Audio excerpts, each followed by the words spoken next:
On sous-estime beaucoup trop la féminité, cette puissance douce, cette force tranquille. En réalité, je me rends compte qu'il y a beaucoup de femmes qui se sont coupées de cet espace-là. La féminité, c'est une énergie, Je te parle pas de sexualité, de homme, femme. Je te parle vraiment de l'énergie de la féminité. Ce côté passion interne, ce côté plaisir, ce côté désir. Et je me rends compte qu'il y a énormément de femmes qui, ouais, clairement, se sont coupées de cet espace-là. Moi, la première. On s'entend bien. Aujourd'hui, du coup, j'ai envie de parler de ça. C'est quelque chose qui me parle de ouf. Et parce que du coup, ça te ramène beaucoup à ta spontanéité. D'ailleurs, comme tu peux le voir, petit pyjama, un lundi soir. Je suis inspirée à ce moment-là, me pose pas de questions, c'est juste le message qui est important. Ici, ce que j'aime bien regarder, c'est vraiment la globalité de la femme en général. Aujourd'hui, c'est plutôt du contrôle, de l'anticipation, de l'organisation, de la gestion personnelle, puis pour deux, puis pour une famille.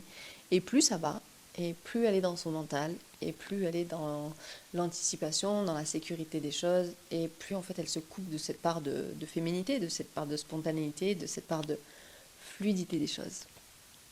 Et il y a beaucoup de femmes aujourd'hui qui, du coup, se rendent compte de ça et elles ont envie de beaucoup plus de légèreté. Donc, qu'est-ce qui se passe? Elles vont chercher à l'extrême, ou alors elles font plus, en se disant qu'en faisant plus, elles auront plus de temps pour elles, ou alors elles arrêtent tout en attendant que ce soit l'extérieur qui vienne agir, interagir, et seulement ça.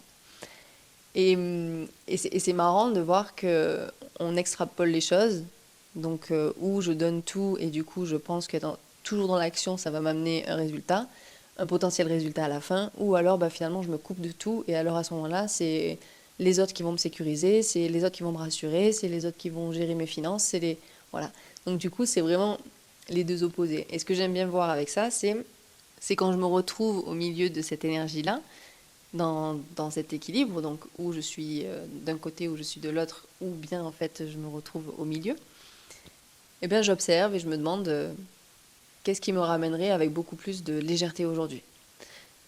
Pour ma part, j'ai passé beaucoup de temps à être dans l'action, dans le faire, en pensant devoir toujours faire plus pour enfin atteindre cet espace de ok, au moment où j'aurai atteint mon objectif, je pourrai enfin lâcher.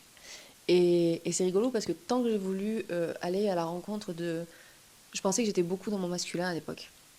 Et donc mon masculin, c'est-à-dire beaucoup d'action, beaucoup de contrôle, beaucoup de...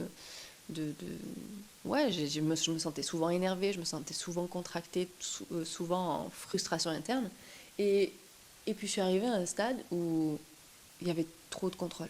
Je me sentais physiquement en douleur, mentalement une surcharge que j'arrivais même pas à relâcher. Et en arrivant du coup à Bali, ça s'est fait naturellement. Au début, je t'avoue que passer du temps seul, n'avoir rien à faire, même si je travaillais, hein, qu'on soit d'accord, mais j'avais quand même ces moments, beaucoup de moments où j'étais avec moi-même en train de savourer le moment présent. Et c'était vraiment compliqué au début de le vivre et de l'assimiler comme quelque chose de safe. Mon système nerveux, il était beaucoup challengé. Je me sentais beaucoup en anxiété intérieure. Quand je sortais, j'étais stimulée par énormément de choses autour de moi. Donc il y a eu un moment où j'ai vraiment eu ce besoin d'adaptation, mais j'arrivais pas forcément à le conscientiser, jusqu'à ce que j'arrive à un moment donné où mon système interne, il a vraiment accepté ce moment de ralentissement, ce moment où je reviens à moi, où je prends le temps d'eux, où en fait je suis plus dans une course à l'objectif, à ce qui va me permettre de me sentir mieux, mais plutôt dans le lâcher et dans le qu'est-ce qui me fait du bien. Et, et du coup, depuis que j'ai naturellement mis ces choses en place, il y a une réalité, c'est que tout ce qui me ramène au contrôle, tout ce qui me ramène à mentaliser les choses, tout ce qui me ramène à suranalyser, ça me presse. Je me rends compte tout de suite que c'est pas du tout aligné avec moi, le fait de devoir tout anticiper, le fait de devoir guider, le fait de devoir vraiment amener la vision de on va là-bas. Non. Si je me sens en obligation de devoir faire les choses, je ressens automatiquement à l'intérieur de mon corps qu'il y a une sorte de frustration, que je me sens contractée, que je me sens pas bien avec moi-même, je me perds. Du coup, je n'ai plus accès à ma paix intérieure et du coup, ça vient me couper d'une part de moi. Et c'est là où je dis on sous-estime la puissance de la féminité. C'est parce qu'une fois qu'on s'y reconnecte, c'est une évidence. C'est une évidence de sentir qu'on peut être safe avec soi-même en se faisant confiance, en faisant confiance en la vie. C'est une évidence de comprendre que lorsqu'on est aligné, lorsqu'on sait qu'on est bien avec soi-même, les choses vont venir naturellement à nous. Que la vie va nous mettre sur le chemin les personnes qui sont en lien avec les choses qu'on doit vivre à l'instant T. Et c'est hyper précieux de le vivre et de le comprendre et de l'expérimenter corporellement, puisque c'est vraiment une force tranquille. C'est-à-dire qu'il n'y a pas besoin de forcer, il n'y a pas besoin de mettre des choses en place, il n'y a pas besoin d'acter, il y a juste besoin de revenir à soi, de ressentir dans son corps, de vraiment explorer depuis l'intérieur pour pouvoir vraiment ressentir lorsque il y a le désalignement, lorsque le masculin va prendre beaucoup plus de place. Et pour ma part, je sais que aujourd'hui, j'ai beaucoup de mal à rentrer dans les choses qui me demandent d'être plus dans mon masculin. Parce que lorsque je suis dans mon féminin, les choses, elles sont beaucoup plus depuis un élan interne. Je me sens spontanée, je me sens vraiment guidée par ma nature, je me sens vraiment... Et puis, je me pose même pas la question si j'ai de l'énergie. Je le fais parce que ça m'anime, je le fais parce que c'est un élan du cœur, je le fais parce que c'est pas quelque chose que j'ai à mentaliser, c'est vraiment quelque chose que j'ai à expérimenter. Et plus on va s'offrir ça, plus on va avoir la capacité de rester connecté à soi et de savoir exactement ce qui est bon pour nous. Puisque si j'ai la capacité de ressentir lorsque les frustrations elles se présentent, ça veut dire que j'ai la capacité de voir ce qui va me frustrer et du coup ce que je vais pouvoir rectifier, ou alors ce qui va trop me contracter et qui n'est pas forcément bon pour moi.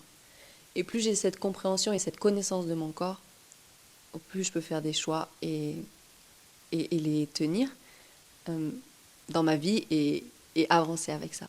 Alors peut-être que tu en es là toi aussi aujourd'hui dans ta vie, tu sens qu'il y a beaucoup de choses qui te freinent, qui te coincent, tu sens que tu es fort. Corporellement, tu te sens un petit peu déconnecté ou même en fait complètement, tu as des douleurs physiques et tu te demandes encore c'est quoi le mouvement physique que tu as fait qui t'a fait mal, c'est quoi. Enfin, moi je t'invite à regarder différemment et plutôt à te dire ok, quelles sont les choses que je mets en action dans ma vie aujourd'hui qui m'alourdissent, quelles sont les responsabilités que j'ai aujourd'hui, toutes ces choses que j'ai mis en place qui à un moment donné m'ont servi, qui aujourd'hui n'ont plus leur place.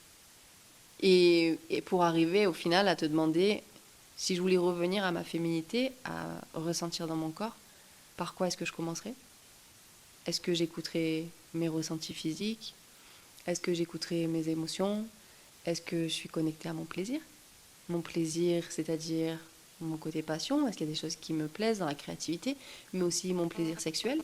Est-ce que je suis connectée à cet espace-là en moi, dans ma féminité? Est-ce que le toucher sur mon corps, c'est quelque chose que je pratique et c'est vraiment des choses banales, mais c'est des choses où si je reviens pas à moi par le toucher, si je reviens pas à moi par mes ressentis, par le fait d'être et d'avoir une essence qui m'est propre, alors qu'il fera à ma place. Alors qu'il fera à ta place. Donc voilà, cet épisode de podcast, il est vraiment axé sur la féminité, parce que pour moi, je prends conscience aujourd'hui de l'importance qu'elle a dans nos vies, et pourtant, on la sous-estime encore.